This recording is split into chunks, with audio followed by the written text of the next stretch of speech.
لە شەوێکی ئیمانی و بە ئامادەبوونی ژمارەیەک مامۆستای ئاینی و سرودبێژ و خەڵکی سۆران مەڵبەندی هەشتی سۆرانی کۆمەڵی ئیسلامی کوردستان بە بۆنەی سەری ساڵی کۆچی دیبەیتێکی بە ناونیشانی پند و وانەکانی کۆچ ساز کرد. بۆیە بە پێویست مازانی بە بەناوی مەڵبەندی هەشتی سۆرانی کۆمەڵی ئیسلامی کە هەڵبستین بە سازدانی سیمینارێک بۆ چەند بەڕێزێک لە دەڤەرەکەمان کە تیشک دەخەنە سەر گرنگی کۆچکردن کە خۆی لە خۆیدا کۆچکردن ماناوە تاشی گرنگی خۆی هەیە لە لای موسڵمانان گرنگ زۆری پێدرێت. بۆیە بە پێویست مازانی وەکو ساڵاشیەک لە مەڵبەند ئەنجام بدەین بۆ موسڵمانانی ئەم دەڤەرە بە تایبەتی و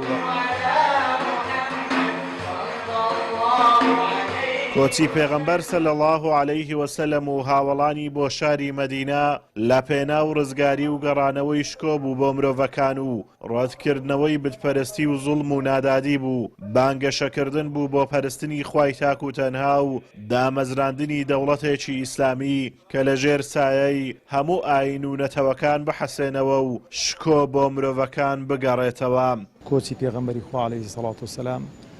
دەرسوانەی زۆری تێدان بۆ ئێمەی موسڵمانان بە تایبەتی بۆی کە بەڕاستی ڕۆژێک لە ڕۆژان هەست بە سستی نەکەین لە کاری ئیسلامیماندا و هەرچی کە لای ئینسانەکان بە نرخن ئینسان دەبێ بیان بەخشێتن لە پێناو خوادا لە پێناو سەحوەی ئیسلامیدا و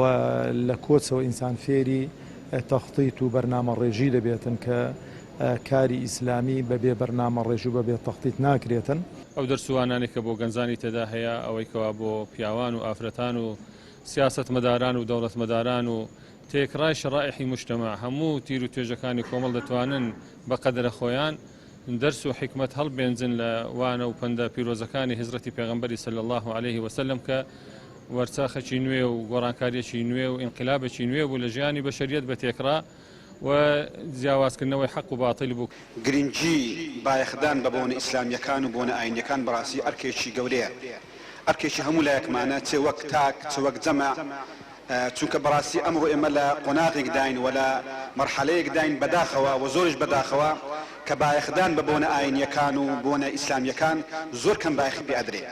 بەڵکو بەعکسەوە هەوڵێکی زۆر لە ئارادایە بە هەموو هێز و توانایەک هەوڵ ئەدەن ئەم مێژووە پڕ سەروەریە و ئەم مێژووە پڕ گەوهەرە لە بیری ئەمنەوە نوێیە ببرێتەوە بەڕاست. هەناسەم وەک پێناسە تەنها تۆ ئەناسێنێ ویردی ناوت وهایە بەبێ پێی نەبێ تاکەی یا نەبی گەر تۆ هەبی کەس بێ کەس نەبێ تاکەی. کۆچ بوو بە قوتابخانەیەک بۆ موسڵمانان کەوا زوڵم و ستەم لە هەر کوێیەک هەبوو ڕەتی بکەنەوە. کۆچی پێغەمبەر هەمیشە هیوا و ئومێد بە موسڵمانان دەبەخشێت و ئەوە دەسەلمێنێت موسڵمانان ئەگەرچی ژێردەستە بن و لە ناخۆشیدا بن ڕۆژێک دێت خوای پەروەردگار سەریان دەخات و شکۆ و سەربەرزیان بۆ دەگەڕێنێتەوە، ئەویش بە پابەندی و دەستگرتن بە ڕێبازی پێغەمبەر صلی الله علیه وسلم دەستە بەردەبێت. ئازادۆمەراوەی کەناڵی ئاسمانی پەیام قەزای سۆران.